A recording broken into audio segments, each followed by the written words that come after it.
اس video میں ہم سورہ عادیات کی آیت نمبر 8 اس کا ترجمہ کریں گے اور اس پہ تھوڑا غور بھی کریں گے. وَإِنَّهُ لِحُبِّ الْخَيْرِ لَشَدِيدٌ.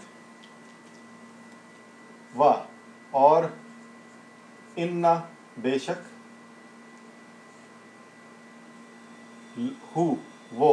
وہ کون جس کا ذکر پچھلی سے پچھلی آیت میں تھا، وہ یعنی الانسان.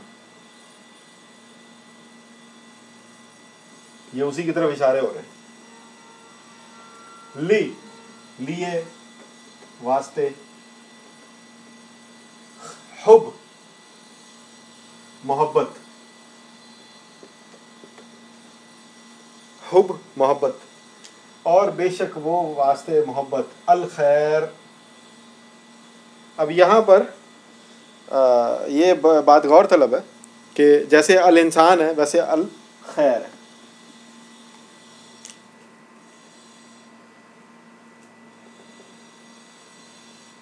الخیر اس پہ بات کریں گے. اردو میں ہم استعمال کرتے ہیں خیریت.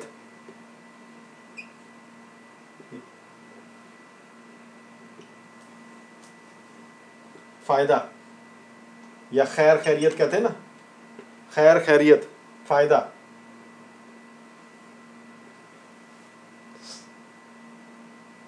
اچھی حالت،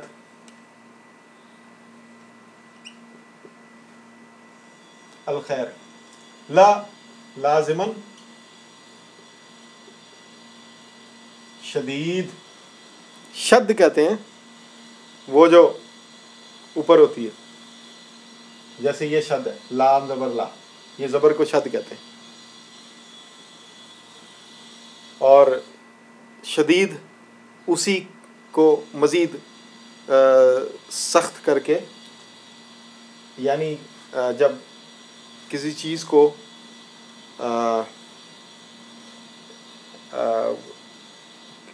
زیادہ اس پہ دباؤ ڈالنا ہو عربی میں، تو اس کے جو آخری لفظ ہے اس کے آگے یہ لگاتے ہیں اور پھر وہ آخری لفظ کو دوبارہ ریپیٹ کر دیتے ہیں. جیسے کہ سدید، قول سدید. صد کہتے ہیں دیوار کو، کہ میں نے یہ بات کر دی ہے، دیوار بن گئی ہے، یعنی یہ پتھر پہ لکیر ہو گئی ہے. تو قول سدید، یہ سخت دیوار بن گئی ہے. تو اس طرح شد سے شدید، یعنی اردو میں یہ لفظ استعمال کرتے ہیں، اتنا ذات میں جانے کی ضرورت نہیں ہے. لازماً شدید ہے یا شدت پسند ہے. وہ خیر خیریت کے معاملے میں انسان، اس میں اتنی محبت ہے خیر خیریت رکھنے کی، اچھی حالت پانے کی، اس میں اتنی محبت ہے کہ وہ اس محبت میں بہت ہی شدید ہے، وہ اس محبت میں شدت پسند بن جاتا ہے. اب یہ آپ اس پہ غور کریں کہ کچھ محبت ہے اچھی حالت پانے کی، اور اس محبت میں وہ شدید ہو جاتا ہے. انسان کا ذکر ہے کہ اس پچھلی سے پچھلی آیت میں ہو جو ہے الانسان کے لیے استعمال ہو رہا ہے یہاں پر. اب الخیر، خیر جو ہے یہ آپ کو ملے گا، اس کا ترجمہ مال و دولت کے لفظ سے. تو ضروری نہیں کہ مال و دولت ہی ہو، اس میں سٹیٹس بھی آ جاتا ہے. مجھے اگر کرسی چاہیے تو ظاہری بات ہے کہ اگر آج میں ایک کلرک ہوں کسی دفتر میں، اگر مجھے مینیجر کی کرسی مل جاتی ہے، جنرل مینیجر کی کرسی مل جاتی ہے، تو وہ میری حالت کو اچھا بنا دے. ٹھیک ہے. تو کچھ لوگوں میں اقتدار کی خواہش بہت زیادہ ہوتی ہے، اقتدار کی محبت، اقتدار کا حب، اقتدار کی محبت یا حب اقتدار.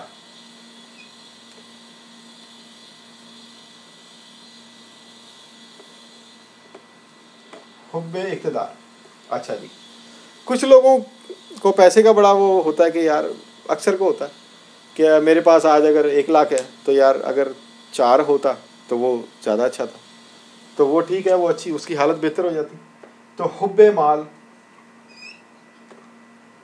یہ کون سے حب ہے ہم اس پہ غور کر رہے ہیں. ضروری نہیں کہ سب کی لسٹ بنائی جائے، لیکن جو ابھی ذہن میں آ رہا ہے. حب اقتدار، حب مال. اچھا، اور انا حب نفس.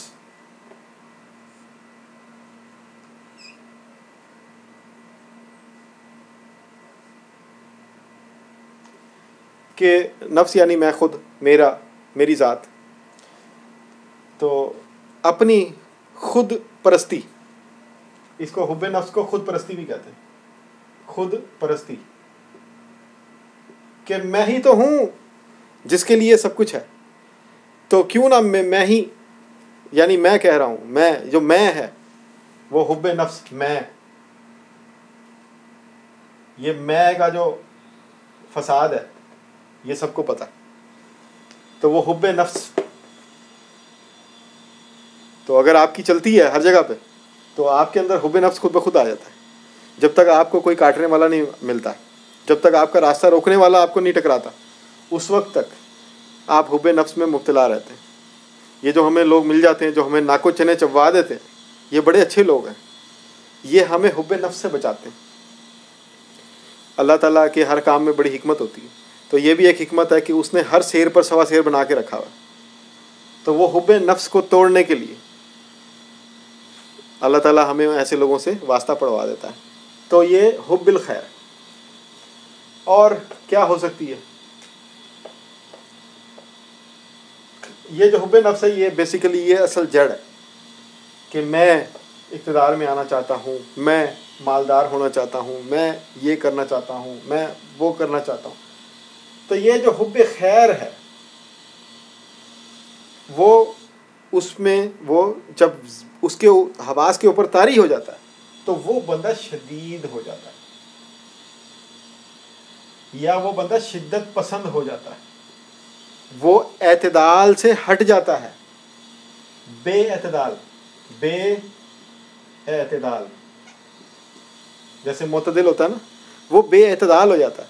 تو اگر بے اعتدال یا شدید ہونے سے بچنا ہے تو حب خیر کو کنٹرول میں رکھو. مال چاہو، مال کے لیے کوشش کرو، لیکن مال کے لیے مرے نہ جاؤ. اقتدار چاہو، اقتدار کے لیے کوشش کرو، لیکن اس کے لیے مرے نہ جاؤ. نفس کی خدمت کرو، نفس کا بھی حق ہے. حضور پاک نے فرمایا ہے اپنے اوپر ظلم نہ کرو. نفس کا حق ہے، اس کو ٹائم پہ کھانا ملے، اس میں کو ٹائم پہ کھانا ملے، اس میں کی صفائی کی جائے، گندا مندہ نہ رکھا جائے، اس میں کو گرمی سردی سے بچایا جائے، اس میں کو یعنی نفس کو، اس میں کو عزت دی جائے، احترام دیا جائے کسی حد تک. یہ نہیں کہ اس کو دیکھا اور اس پہ تھو کر کے چلے گئے.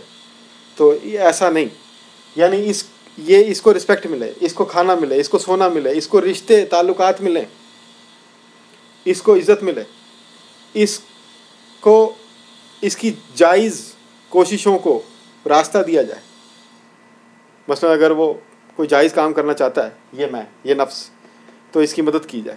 اگر ناجائز کرنا چاہتا ہے تو اس کا راستہ روکا جائے. تو یہ بھی اس نفس کا حق ہے کہ اس کو کنٹرول کیا جائے. کوئی نفس آؤٹ آف کنٹرول ہو جائے یہ قابل قبول نہیں. تو یہ جو نفس ہے اس کا حب، یہ اس نفس کو خیر چاہیے، اس کو اچھی حالت چاہیے، اس کو خیر خیریت چاہیے، اس کو فائدہ چاہیے. اس فائدے کی حب میں مبتلا نہیں ہونا. خیر چاہیے، اوکے، لیکن اس کا حب جو ہے وہ نہیں. اچھی حالت چاہیے، نفس کا فائدہ چاہیے، مال چاہیے، اقتدار چاہیے، لیکن نہ مال کا حب چاہیے، نہ اقتدار کا حب چاہیے، نہ نفس کا حب چاہیے. حب نہیں چاہیے، محبت نہیں چاہیے، مال کی محبت نہیں چاہیے، مال چاہیے.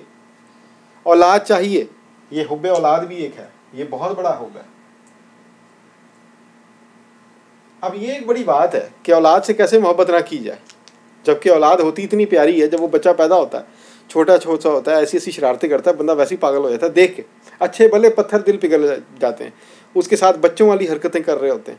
اچھے بھلے لوگ، ایک کمپنی کا CEO، ڈائریکٹر جنرل، ایک فوج کا جنرل، کرنل، یہ بڑے بڑے عہدوں والے جن کے آگے لوگ تھر تھر کانپتے ہیں، وہ بچہ اس کے آگے کلکاری بھرتا ہے اور اولاد اپنی، اور وہ ایسے پانی ہو جاتا ہے کہ اس کی گندگی بھی صاف کر رہا ہوتا ہے، وہ پانی گرا دیتا ہے، گلاس گرا دیتا ہے تو وہ اس کی بھی صفائی کر رہا ہوتا ہے، بچے کو اٹھا اٹھا کے گود میں پھر رہا ہوتا ہے، بچہ ایں کرتا ہے تو وہ اس کی بات، اس کے سکون کے لیے، اس کو خوش رکھنے کے لیے اس بچے کو، وہ خود بچہ بن جاتا ہے، خود ایک معمول بن جاتا ہے، ایک مشین بن جاتا ہے، ایک روبوٹ بن جاتا ہے، ایک محکوم بن جاتا ہے اس اتنے سے بچے کا جو ابھی 1 فٹ کا بھی نہیں ہوا یا 1.5 فٹ کا بھی نہیں ہوا.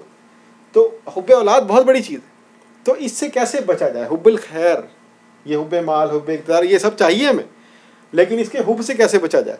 اس کے حب سے بچنے کا وہی طریقہ جو پچھلی آیت میں آیا تھا کہ آپ غیب شہود، غیب شہود غیب، پچھلی ویڈیو آپ دیکھیں اس میں اس کو بڑی تفصیل سے ڈسکس کیا تھا. تو یہ شہود جو ہے اس میں آپ زندگی گزار، اس میں آپ کو مال بھی چاہیے، آپ کو اس میں اولاد بھی چاہیے، آپ کو اس میں اقتدار بھی چاہیے، آپ کو اپنے نفس کی خدمت بھی چاہیے، سب کچھ چاہیے. لیکن آپ یہ مت بھولیں کہ میرے پیچھے ایک غیب ہے اور میرے آگے ایک غیب ہے، اس کا مالک بھی اللہ ہے، اس کا مالک بھی اللہ ہے. آج اگر مجھے کرسی مل جاتی ہے اقتدار کی تو میں یہ ذہن میں رکھوں کہ آگے غیب ہے، اس میں مجھے جا کے جب میں وہاں پہنچوں گا تو مجھے وہاں کا اس کا جواب دینا. مجھے آج اگر مال مل جاتا ہے تو میں یہ ذہن میں رکھوں کہ جب میں ماضی میں غریب تھا تو میں کس طرح گزارا کرتا تھا، میں آج غریبوں کو نہ بھولوں. اگر مجھے علم مل جاتا ہے،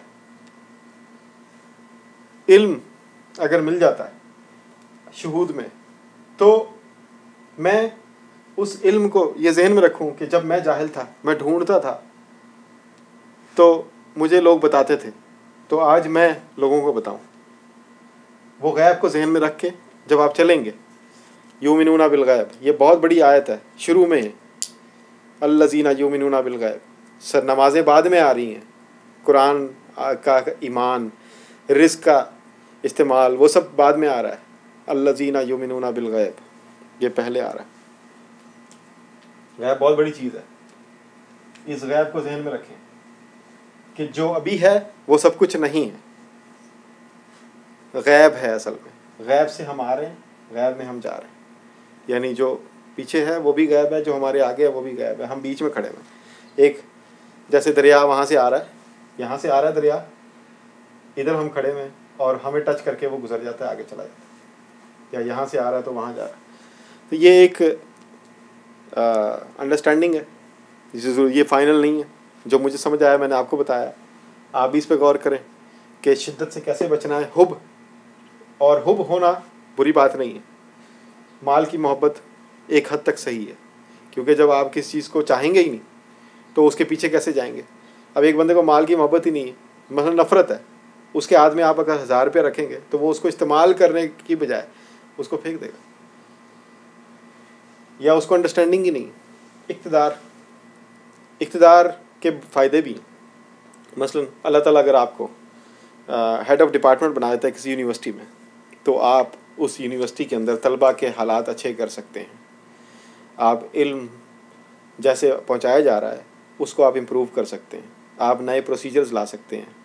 تو اقتدار بری چیز نہیں ہے، لیکن اس کا استعمال یوں کرنا کہ یہ تو میرا ہے، یہ تو میں ہوں، میں کے اندر ہے کہ اس کو استعمال کرنا غلط ہے. ہاں، اگر آپ یہ ذہن میں رکھیں کہ میں پہلے اقتدار میں نہیں تھا اور میں آئندہ کبھی اقتدار میں نہیں رہوں گا، ایک وقت آئے گا، تو میں نے آج جو کرنا ہے یہ میں ذہن میں رکھوں کہ جب میں آگے جاؤں گا تو مجھے اس کا حساب بھی دینا ہے. اپنی پچھلی حالت کو یاد کر کے اگلی حالت کے بارے میں سوچ کے اس کو آج آپ نے استعمال کرنا ہے، اعتدال کے ساتھ، شدت کے ساتھ نہیں کرنا. ٹھیک ہے، شدت یعنی اس میں شدت پسند نہیں ہو جانا، اعتدال رکھنا ہے، بے اعتدالی نہیں کرنی. یہ اس کا آیت کا میسج جو مجھے سمجھ آیا میں نے آپ کو بتا دیا. آپ بھی اس پہ غور کریں، اور ہم انشاءاللہ اگلی ویڈیوز میں اگلی آیات دیکھیں گے. شکریہ.